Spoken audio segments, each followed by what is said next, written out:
Hey guys, Bradley's Garage here, bringing you another video about our first Copart buying experience, and whether or not you can make some money on buying an inexpensive car like this little E46 here, or if you're taking a risk. So we picked up the car, and we'll show you a quick overview of how that looks when we picked it up. We picked up this 2002 BMW 330 Ci. It was one of those cars that says runs and drives. It doesn't have any visible body damage, so it doesn't appear to be wrecked, although it does have a salvage title.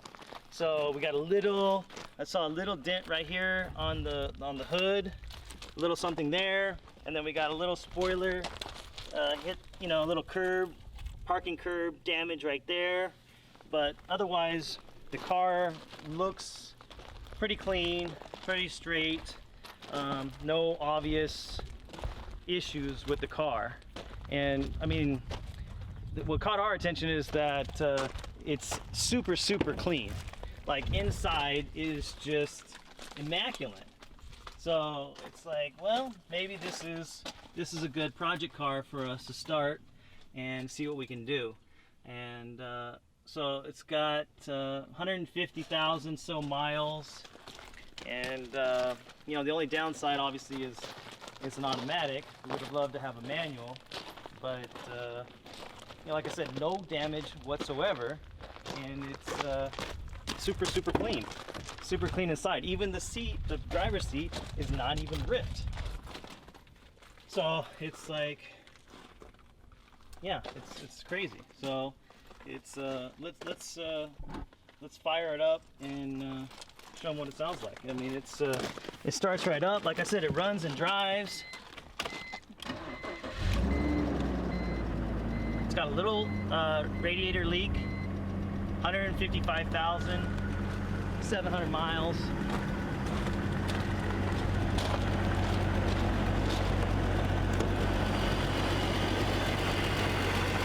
Alright, so as you guys can see, I mean, the car's pretty clean. It looked like it didn't have too much issues.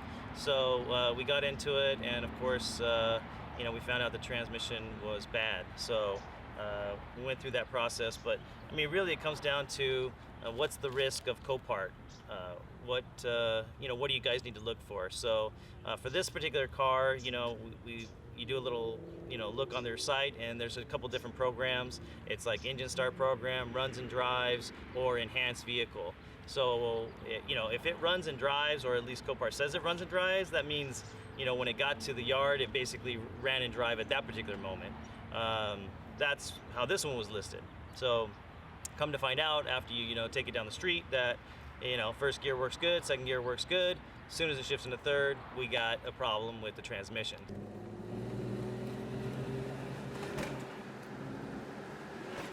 Yep, there it goes. See? Now we're in limp mode. So as soon as it tries to shift into third gear, we're getting, the cog of death.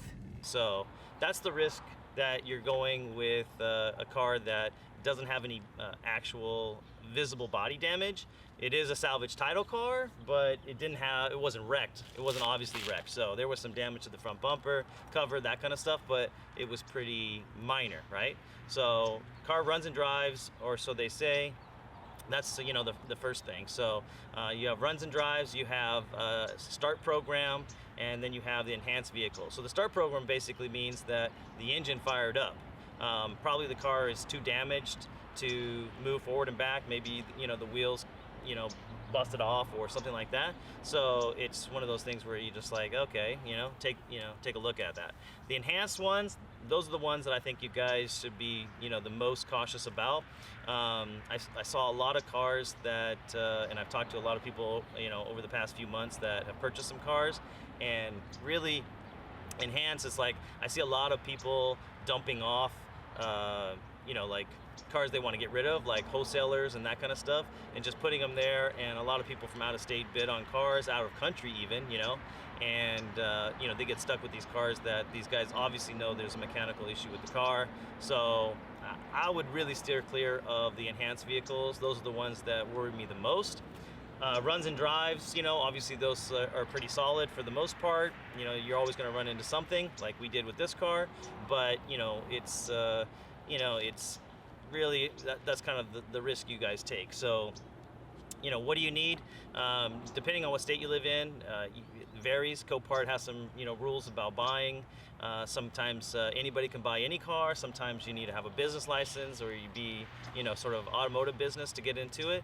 But just check with your local state and figure out what you need to buy. So let's just assume you're there. You got an account. You're buying the car. What do? You show up to the yard, and you definitely got to have this NOCO charger. We'll put the link in the description below. This is a must because most of these cars are sitting here for 3, 6, 10, 12 months before they actually get on the auction block and get the paperwork from the DMV or whatever.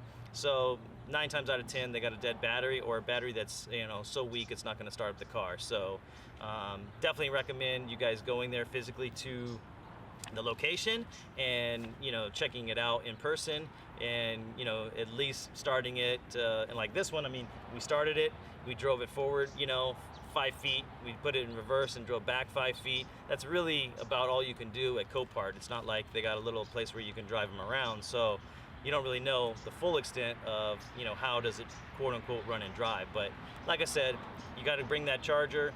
You got to be prepared to take a look, flashlights, bring some stuff to look underneath the car and really get an idea of what you're getting yourself into. So really it's like, can you turn a profit on inexpensive cars? So this particular car we picked up for $1,200 was the winning bid, right? So $1,200 sounds like, okay, yeah, that's a pretty sweet deal for a clean E46 that actually runs, right? But what the fine print and what no one ever tells you guys is all the little bullshit fees that pop up.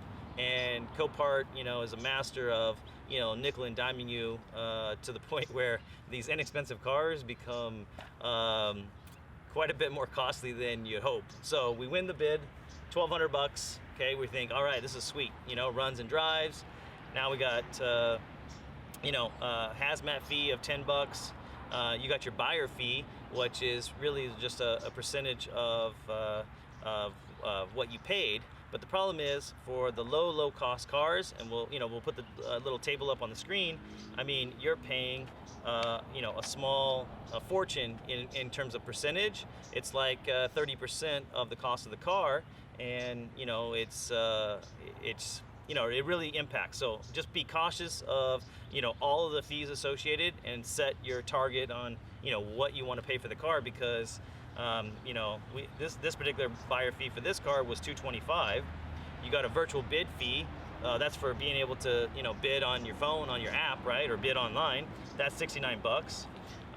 Then it's $59 for them to bring the car to the gate, and they didn't even have to use the forklift to carry it over, because they went back and they started it up and drove it, because obviously first gear works great. So those are the fees. Obviously the other one is sales tax. If you don't have a automotive business and you don't have a tax exempt license, then you're paying the sales tax. But I mean, you're gonna have to pay the sales tax there, or pay the sales tax if you're registering it with the DMV anyway. So if it's already paid, then that's no big deal. So anyway, that just kind of gives you a breakdown of the fees. So I mean, we're almost in this car for $1,684. That's just getting out the gate.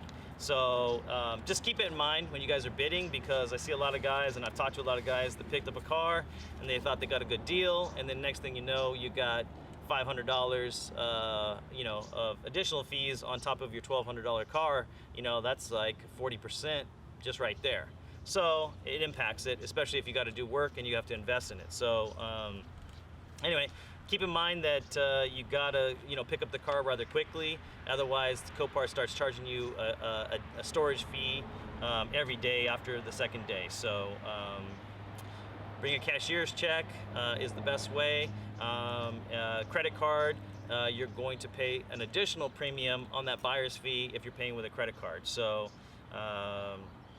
anyway, just look at the fee schedule and just make sure that you got it figured out. All right, guys. So with this car having a bad automatic transmission, we really didn't want to put another automatic transmission in there because these E46s with the ZF trannies have a notorious issues for you know, clutch problems, tranny problems. So it's like, you know, we got a car, we want to work on it. If we're going to drop the tranny, I don't want to put another, you know, automatic transmission. So our plan was, let's do a manual swap. Let's get a donor car, let's get a manual transmission car, and let's get all the parts that we need for converting this car to a manual. So we picked up a car for $500. It was the clutch was pretty bad, but I was able to test the transmission, move it forward. You know, the car didn't run very well and it was really beat up, but nevertheless it had the parts that we needed, right? So here's kind of an overview of all the parts that we took off of the donor car for our 5-speed manual swap. We picked that car up for $500, like I said, and after we got done pulling all the parts off, we were able to get rid of that car, sell it back to the scrap yard. You can see it here. They're, you know, taking it off the trailer, and we were able to get $200 for the car because we just left the engine in it. We did keep the wheels, so I think we, you know, those little stock E46 wheels, we were able to sell those for you know, $100. So basically we got about $200 in the actual car itself. So 500 minus the 200 from the, you know, the rebate from the wrecking yard, and then $100 for the wheels. Those were like the quick, easy things where we could, you know, recoup some money. The parts that we had to order into this car, you know, obviously the clutch, flywheel set. We got some intake boots were torn. We did the engine mounts while we had the engine lifted to do the transmission. Spark plugs, valve cover gasket, shifter bushings and everything, thermostat water pump, expansion tank was leaking, and we did all the CCV stuff that, you know, goes bad, those plastic tubes for the oil crankcase ventilation system, the oil separation stuff. It was all there. So and then, like I said, add everything up, all that together with all the parts that I went over, we got about $1,400 invested in parts for the rebuild to get this thing quote-unquote roadworthy. So as you can see, it's got some style 72s. It has the staggered 18-inch wheels, so wheels and tires are actually in pretty decent shape. Not 100% perfect, but definitely roadworthy. Only a, you know, 5-year-old tires, so definitely something that we can drive around in and really, you know, make sure, put some miles on it and make sure everything's good. So I mean, at the end of the day, we got what is that? We got $1,700 plus $1,400. We got $3,100 invested in this car, and it does have a salvage title, so that may impact the overall value. But what I'm saying and what I'm seeing in the market today is, you know, $4,500 to $5,500 is sort of the going rate for this car, especially here in Southern California. I mean, it's the salvage title. It's kind of less of an issue. It seems like most people don't really care because, you know, what we're seeing obviously with this explosion in Copart specifically, that insurance companies are just not wanting to fix pretty much any car, especially any car that's you know, 15 years or more old. I mean, it's 15 years or older. It's they just basically say, up, it's a total loss, and you know, they're not going to fix it. So there's a lot of cars out on the market that are salvage, and my experience has been, you know, nobody's really having the issue with it. So you know, if you guys do your homework, if you do your diligence, your due diligence there, and you know, look for stuff that's that you know is popular in your area, and you do inspect the car and you make sure that, you know, you got something that looks good, then you know, there's a chance to make a few bucks. You know, obviously that's not including any of my time, any of the work that you know, me and my son put into it to get it back on the road. So if you're mechanically inclined and you want to get, you know, take on that responsibility, then, you know, go for it. But otherwise, you know, I would say stick with the ones that are wrecked, and then look for you know, some parts where if they don't have a lot of damage, where you can just get some you know, either junkyard parts or wrecking yard parts to, you know, rebuild a car that's wrecked. But the opportunity's out there if you want to hustle, and you know, you can definitely make it happen if you want. So are you gonna, you know, become a millionaire overnight from doing Copart cars? No, but if you like cars, you like doing stuff, then, you know, have at it, man. Jump out there and give it a go. So here we are, no check engine lights, no gear icon, everything's been removed, rock and roll.